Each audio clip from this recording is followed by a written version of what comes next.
ইউনিসেফের সহযোগিতায় day observation on sports for development programme শিরোনামে তরুণ শিক্ষার্থীদের খেলাধুলায় আগ্রহী করার লক্ষ্যে সেমিনারের আয়োজন করে চট্টগ্রাম জেলা ক্রীড়া অফিস।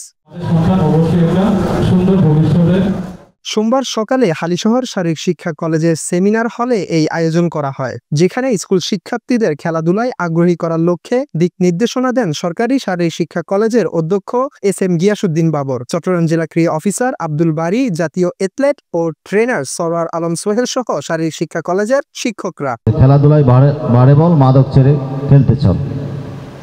খেলাধুলার মাধ্যমে যে উন্নয়ন ঘটানো যায়, যে শরীর যদি সুস্থ না থাকে তাহলে মন সুস্থ থাকবে না, মন যদি সুস্থ না থাকে পড়ালেখায় মন বসবে না। তাহলে মূল বিষয়টা হচ্ছে যে শরীরকে সুস্থ রাখার জন্য যে নিয়ামকগুলো আছে সেগুলো আমাদেরকে মেনে চলতে হবে। যারা আসলে খেলাধুলার সাথে সম্পৃক্ত হতে থাকে তাদের আর অন্য কোনো বদভ্যাস গ্রো করে না। তুমি মাদকাসক্ত বলো বা এখন যে মোবাইল এডিকশন এটা বলো, সব কিছুর থেকে আসলে দূরে থাকা যায়।